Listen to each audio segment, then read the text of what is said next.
ছাত্ৰীসকল, দশমমান শ্ৰেণীৰ 1 নম্বৰ অধ্যায়ৰ কেইটামান MCQ প্ৰশ্ন চাওঁ আহক। প্ৰথম কোৱেশ্চনটো দিয়া আছে যে 135 আৰু 225ৰ গসাগু উলিয়াব লাগে। ইয়াত অপশ্যন দিয়া আছে A, B, C and D. So এইকেইটাৰ আমাক অপশ্যন কোনটো হ'ব এটা আমাক প্ৰথমে উলিয়াব লাগে। এইটো উলিয়াবৰ আগত আমাক জানিব লাগিব যে প্ৰথম চেপ্টাৰত যেটো ইউক্লিডৰ বিভাজন প্ৰমেয় আছিল, সেই ইউক্লিডৰ বিভাজন প্ৰমেয়টো কি? ইউক্লিডৰ বিভাজন প্ৰমেয়টো হ'ল A equal to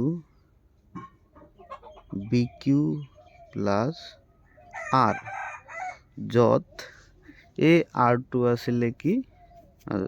ইয়াত আমি এইটোক আমি কি বুলি কওঁ? ভাজ্য ইকুৱেল টু ভাজক ইনটু ভাগফল, আৰটো হ'ল ভাগশেষ,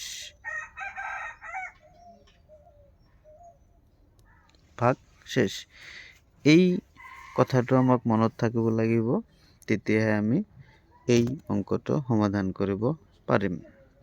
চাওঁ কি হয়। চাওঁ, ইয়াত যেহেতু দুটা সংখ্যা দিয়া আছে, এটা হ'ল 135 আনটো হৈছে 225। এই দুটা সংখ্যাৰ ভিতৰত কোনটো সংখ্যা ডাঙৰ সেই সংখ্যাটো প্ৰথমত আমাক উলিয়াব লাগিব। আমি নিশ্চয় জানো ইয়াৰ ভিতৰত ডাঙৰ সংখ্যাটো হ'ব 225। আমি ইয়াত লিখিব লাগিব 225 ইকুৱেল টু, এইটোক আমি ভাজ্য হিচাপে লৈ এতিয়া 135টোক আমি ভাজক হিচাপে ল'ম। এতিয়া আমাক ভাগফলটো উলিয়াব লাগে। ভাগফলটো নিশ্চয় 135 225 কেইবাৰ যাব? একবাৰ যাব, একবাৰ। এতিয়া কিমান বাকি থাকিব কিমান? এতিয়া যদি আমি 225ৰ পৰা 135 মাইনাস কৰি দিলে বাকিটো উলিয়াই যাব, অৰ্থাৎ বাকিটো আহিব 90। 90 আহিলে এতিয়া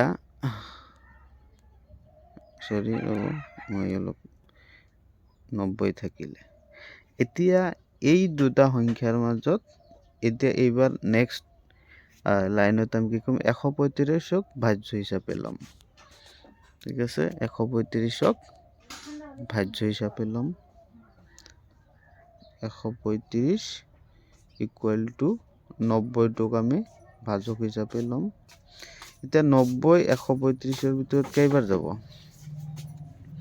একবাৰে যাব। থাকিব কিমান?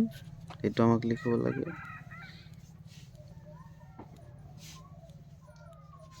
একবাৰ যাব। কেইবাৰ থাকিব কিমান? এতিয়া 135ৰ পৰা 90 মাইনাস কৰিলে হ'ল। 135ৰ পৰা 90 মাইনাস কৰা, 135 90 মাইনাস কৰিলে 5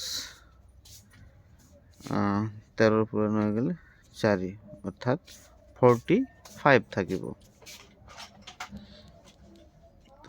এতিয়া 45 আমাক থাকিব ইয়াত 45 প্লাস 45।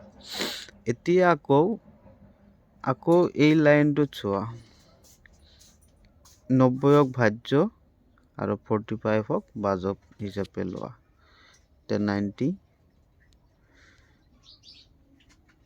90 ইকুৱেল টু 45 ইনটু 45 90ৰ ভিতৰত কেইবাৰ যায়? দুইবাৰ যায়। এতিয়া এইখিনি 90 ইকুৱেল টু হৈ গ'ল। এতিয়া প্লাস কি থাকিব? 0 থাকিব। অৰ্থাৎ এইটোত আমি কি পালো? ভাগশেষটো কি পাইছো? ভাগশেষটো 0 পাইছো। অৰ্থাৎ যিটো লাইনত ভাগশেষ শূন্য হ'ব সেই লাইনৰ যিটো ভাজক থাকিব সেইটোৱে হ'ব গসাউ অৰ্থাৎ 2254 আৰু 135ৰ গসাউ হ'ব 45 তো আমি যেটো দেখা পালো যে 135 আৰু 225ৰ গসাগুটো হল 45 তো ইয়াত আমি চাও 45 আছে নে নাই 45 নিশ্চয় আছে C number is correct answer